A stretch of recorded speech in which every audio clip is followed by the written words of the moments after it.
This is a Sports Catastrophe production. Hey there, Heather, ho there. It's Jeff Cutter Diving. Welcome you to another Sports Catastrophe on this day. And on this day, December 8th, in the year 1987, Ron Hextall did something no NHL goalie had ever dreamed of doing.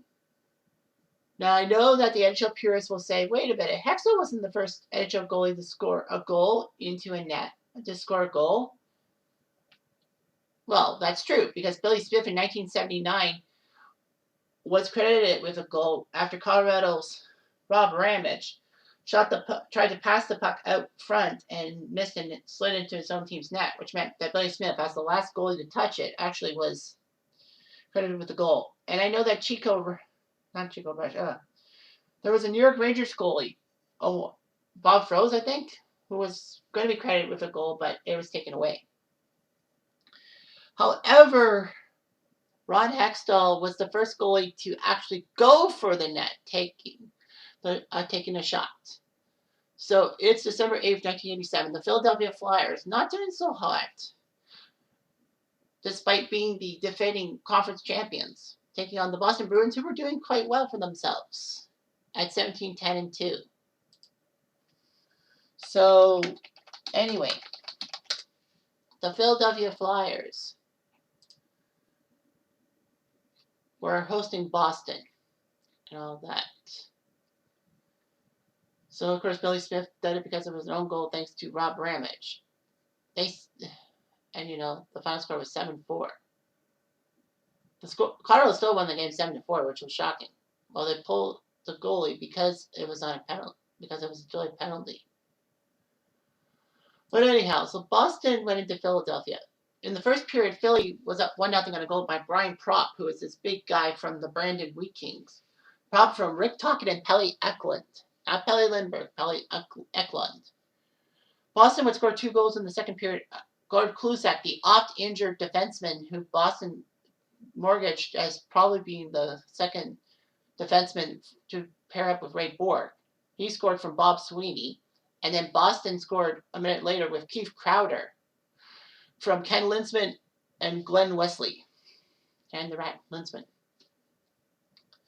So anyway, Boston was up 2-1. But at the 5:38 mark, with Reed Larson in the box for slashing, Peter Cecil got a puck from Scott Mellanby and scored. Murray Craven with the other assist. And then once again, Boston went to the penalty box thanks to Ray Bork's hooking call. So once again, Cecil got a power play goal to make it 3-2 Flyers on a goal from Craven with the assist and Mark Howell, the legendary Mark Howell with the assist, making it 3-2. Brian Propp would put up his second of the day. It was 4-2. So Boston needed to do something drastic. They pulled Reggie Lemelin from the net for an extra attacker. And then Ron Hextall saw the open net and saw how Boston was playing and said, why not try to shoot it at the open net? He tried a couple of times and failed. But on his third attempt, he got the puck, slid it right along the ice, down the center area. No Boston Bruin could touch it, and poof, in the net, and the Flyers win 5-2. Ron Hextall becomes the first goalie to actually score a goal, like taking a shot, trying to go on purpose. It was just shocking to see. So the Flyers won the game 5-2. Ron Hextall scored a goal. It was huge, and, despite Boston losing that game, they did get the momentum to go to the Stanley Cup Finals and get swept by the Edmonton Oilers. But yeah, Boston at least made the finals. Philly didn't. So anyhow, that was the second NHL goalie to score a goal. Well, the first to score on purpose, and the second to do so entirely. Of course, Billy Smith did his job. All that. But that wouldn't be the last time a Flyers goalie / a NHL goalie scored a goal.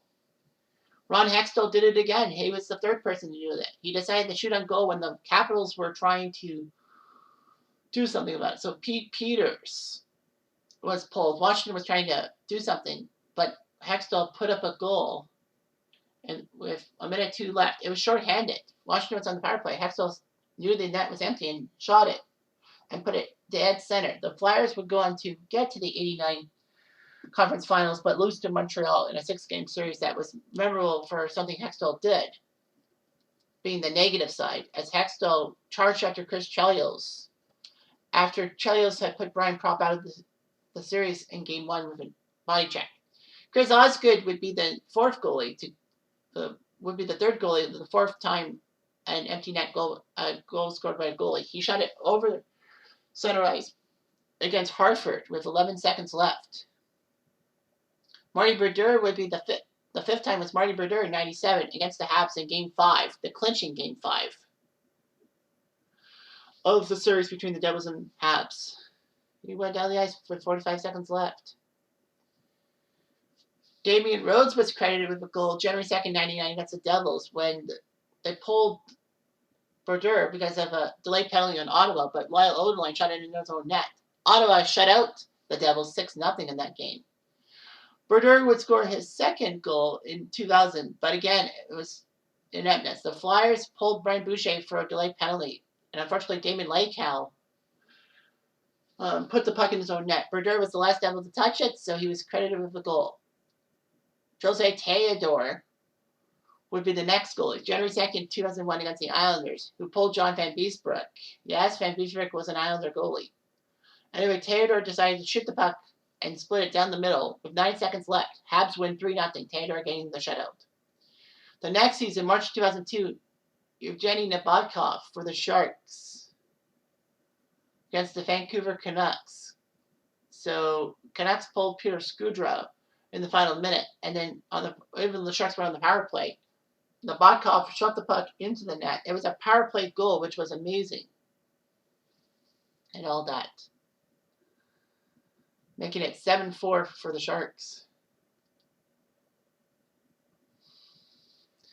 And then February 2004, Sabres and Leafs were in a tight battle. The Leafs were trying to pass the puck and try to tie the game at 5, but Robert Reichel slid the puck down the ice into his own net. Sabres go up 6-4, and Norrin was the last Sabre to touch it. Chris Cuthbert had it on the nose when I watched that, saying that, I wonder if Norrin was the last goalie. Yep, he was. Nashville's Chris Mason would also get a goal thanks to a mistake. The Coyotes had a delayed penalty call. It was a delayed penalty call. And then all of a sudden, Jeff Sanderson flipped it into his own net. And the Predators and Mason was the last Predator to touch it. So he did it 5-1. Cam Ward did that in 2012, scoring a goal thanks to an empty net. The Devils had emptied the net, but Ilya Kovalchuk tried to pass in front, missed, it went in the net, and Cam Ward was the hero. He was credited with the goal as the last King to touch it. Martin Brodeur scored his third goal in 2013, and the second time that a delayed penalty call led to it. Carolina had Dan Ellis.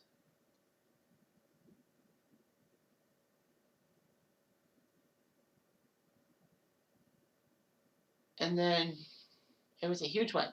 Devils were going to get penalized, but Carolina tossed the puck in their own net. Jaron Stahl couldn't believe his luck, and the Devils went on to win 4-1. It was credited as a power play goal and all that.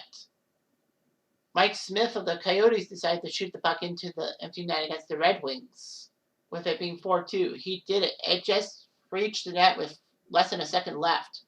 Across the line.